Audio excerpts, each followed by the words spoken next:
Hi, I'm Chrissy O'Malley, and this is Better Science Teaching.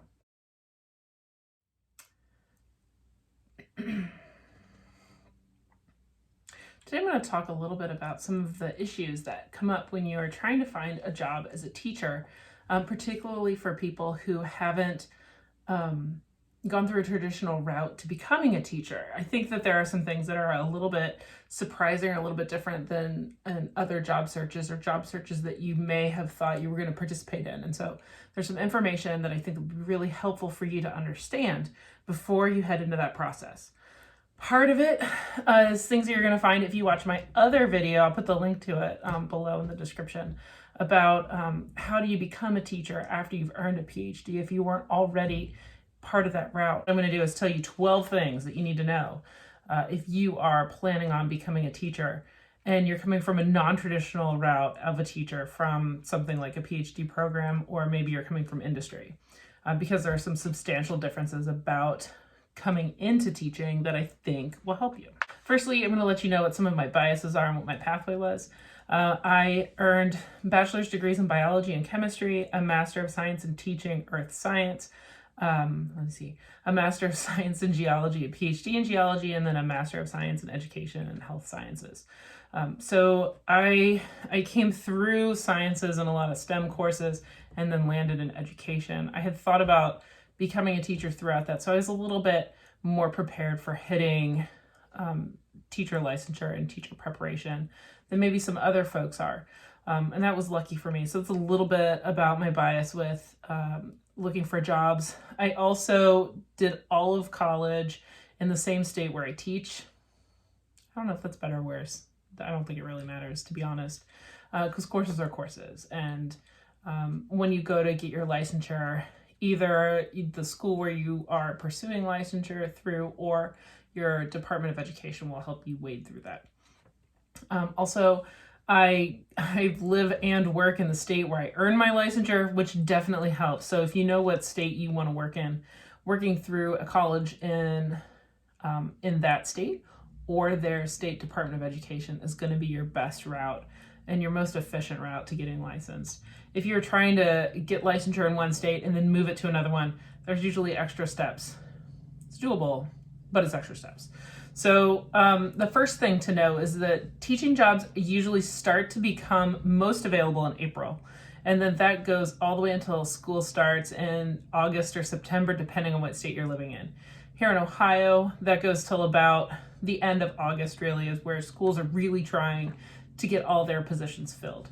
The reason for that is because generally teachers are under contract throughout the school year. And so it's unusual for teachers to leave a position between August and June. And so most positions are going to be people who are leaving at the end of the school year.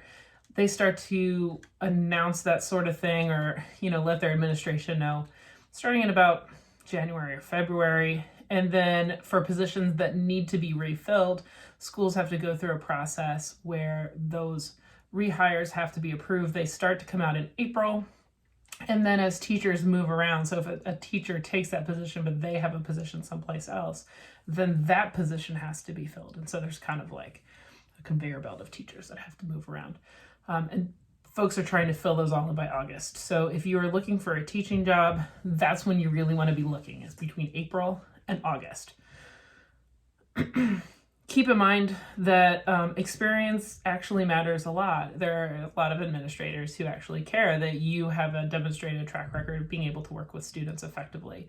And so generally, more experienced teachers are going to be hired at the beginning of that cycle.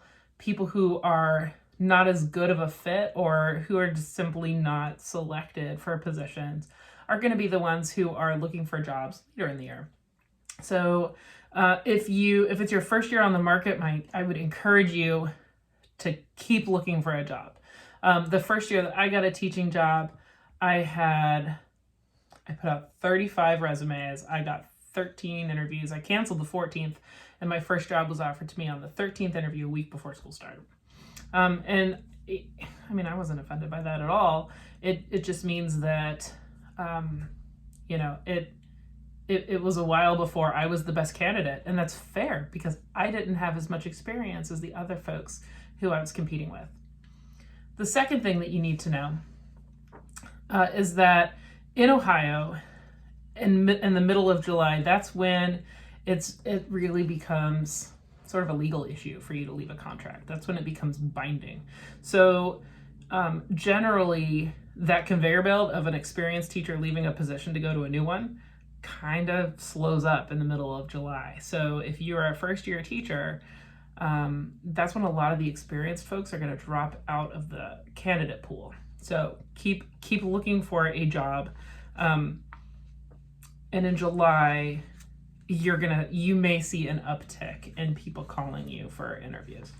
I know that I did, actually. So that was something that I experienced. I think it's probably true. The third thing, you need to know how to apply for these jobs. The places you're going to want to look. And it may require some research and talking to some local teachers to figure this out. Here where I live near, our major city is Dayton. I know some people would say Dayton's not actually a major city, but it has an airport, so it's a major city.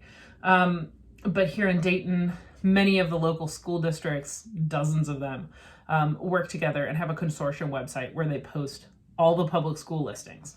Now, that doesn't include private schools and independent schools. Locally, unless there's some connection between the private schools, you're not going to find those on a single site. You're going to have to identify which private schools you're interested in and check out their websites. Additionally, if you're in an area where there are independent schools, they have a separate process. So you'll be able to find independent school job opportunities on their website and also through the National Association of Independent Schools. They have a website with a nice database of jobs, and those jobs are across the country. So you can search for jobs in a broad geographic area that way, which is actually really nice. The fourth thing to note is that your licensure matters. The very first year, the year I wasn't licensed, when I sent out a bunch of applications, I heard from no one. There was nobody that was interested in a person, even with a PhD, even with a bunch of STEM degrees. I was not hireable without a license here in the state of Ohio. So you're going to want to consider that. If you have a license, it's going to make you more marketable, and it's going to make it possible for you to be eligible for more jobs than if you are not licensed. And so for that reason, I would strongly encourage you, if you want to be a teacher, to pursue licensure and maybe even look for places that organizations that will help you earn that licensure in terms of funding, if they exist. You want to make sure you're licensed because there are already licensed teachers in the applicant pool that you'll be competing with. And the way that things work in the state of Ohio, if a principal is trying to hire a teacher that's not licensed, they have to demonstrate that they couldn't find a licensed teacher to do it. So you want to make sure that's at least true at public schools. Sometimes you can get around it at private schools, but if you want to go into teaching, I think that you're going to find you're going to have a lot more flexibility if you are licensed and have more opportunity. Number 5, extra training is always going to be required. You have to do continuing education credits as part of renewing your licensure every few years. Here in Ohio, it's every 5 years. And so I have to keep doing continuing education credits. Yeah, they don't care that I have a PhD. I have to keep doing continuing education credits. I personally choose to make them purposeful. So the last thing that I did to acquire a bunch of credits was I got an endorsement in gifted education. So I am a gifted intervention specialist as well as holding an integrated science license. So that was some intentional professional development that I did. Maybe I'll use it, maybe I won't, but I have to do the continuing education anyway. So I may as well do it to better myself and to better my portfolio. Number 6, teacher salary is not a negotiable thing. I know that if we're coming from the world of academia and the idea of getting a job as a professor, a tenure track, or a lecturer, or whatever range of job you're looking at, a lot of things are negotiable in those sorts of jobs. Your pay is negotiable. When you take time off is negotiable. How many courses you teach is negotiable. Where your office is sometimes negotiable. You get to set up things about your none of that happens with teaching. you're going to get an offer and you take it or you don't. The reason for that is that many places pay for teachers is controlled by a handful of things. In my experience, it could either be that you have a pay scale that was negotiated by a union, and human resources is really limited to the pay scale, and the pay scale determines your pay based on your years of experience and your educational level. So how many credit hours you have and how many degrees you have. Sorry, that's not accurate. Not how many degrees, your level of attainment. So if you have one master's degree, you end up with the same pay as if you had 2 master's degrees. My contract, I'm not at a unionized school, but we do have a board that approves a pay scale for us. And so it's the same sort of thing, years of experience and educational attainment. Ours goes, I think we have a master's plus 30 lane. The lane is the column that you end up in. But I also get a bonus for having a PhD. So you do get that, which puts you pretty close to where your pay would be if you hadn't done the PhD and you had just had 6 years of experience. It ends up being pretty similar. It's 5 or 6 years of experience extra that it gives you a boost for. Number 7, you can frequently find teacher union contracts online. I know where to find them for Ohio, and I'll post that link below in case anybody's curious about that.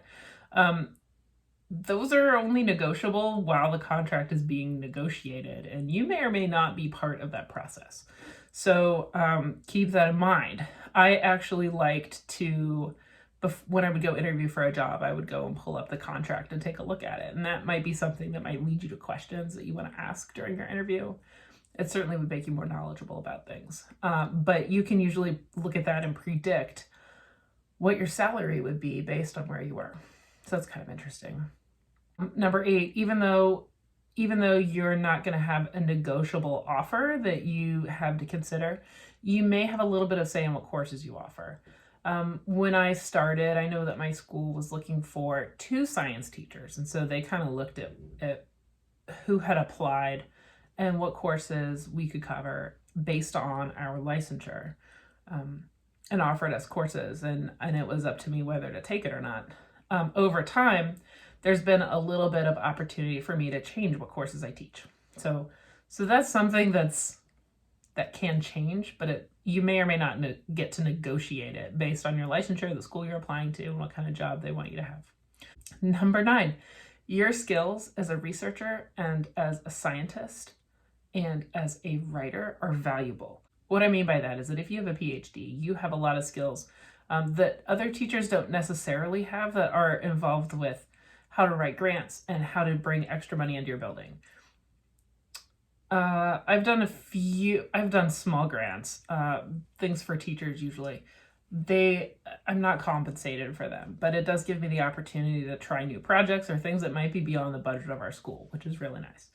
I also have offered other folks help with doing that, and sometimes we collaborate a little bit on writing grants, and it's a lot of fun, and it's cool to get new stuff in the building. However, you have a lot of skills in research mentoring and grant writing. I would not go walking around saying that you've got a lot of experience in managing groups of people, and here's why. I know with working in a lab or working in a research center, you might think, oh, I manage a group of people while we do research tasks. That's project management. And when you go into a school, keep in mind that the job you're applying for is not working with a half a dozen people. It's working with 30 people every hour, every day. And so the folks there are going to have a lot more differentiated experience managing groups of people. So just be careful about overemphasizing that one. Just be aware of it. Number 10, while we're on classroom management, don't try to sell yourself as an expert at it early on, because unless you're bringing film or something that demonstrates what you've been able to do. I've taught lectures of 300 people, and that took no classroom management skills compared to having 15 very excited teenagers in my room, some of whom may or may not actually want to participate that day. So it's pretty different to have 200 people that are willing to show up at your lecture, and you talk for an hour and they take notes, or do whatever they do and then go home, to having 15 or 30 kids in your room. And you have to make sure that they all stay on track and that they all do the lesson for the day and that they manage themselves and they don't get at other people's stuff. So very different. Just be careful about that. Be aware that in a high school setting, you're dealing with students who are being legally compelled to be in attendance, where if you're at a university setting, you're dealing with people who are customers, and they're there because they want to be there and they're expecting a service. It's a little bit different. Number 11, attitude is huge. You want to make sure that if you're pursuing a job as a teacher, that you show up and that you're excited about it, and that's your goal. You want to make sure that you're not projecting like, well, this is really my fallback plan. I didn't really want to be a teacher. I mean, think, and I've met people who've acted that way, like, well, teaching is what I'll do if I can't do anything else. Be careful. Because number 12, your network will talk. So there are lots of ways this works out. If you have a lot of local friends who are teachers and administrators, they talk to each other. You want to make sure that you're always being professional, even if you're just having friendly, casual conversations with people. The reason for that is because you'll find that your network is going to talk to each other, and that will give you lots of opportunities in terms of presenting you with jobs. So I've had some folks come up to me and like, hey, so-and-so is looking for a teacher for this subject. Are you interested in it? That happens. Like jobs sometimes don't get posted. They just kind of go through the grapevine, and if the school district has rules that allow it, they'll bring people in to interview that never saw a job posting. Another thing that can happen is if you interview for a job, the folks that you interview with will maybe not call your references. They'll call their friends. So I guess I kind of got lucky on one, the job that I currently have. After I interviewed, one of the interviewers called up a friend of theirs because their friend worked at the same school that I worked at. It happened to be a person who was like my building mentor. When you get a job someplace, a lot of schools will hook you up with somebody in the buildings you can go ask questions to if you just have no idea what's going on about a certain activity or a calendar or whatever. And I hadn't listed him formally as a reference, but that was the person who was called to give a reference for me because they were friends. And so you just kind of have to be aware of things like that. Helps a lot.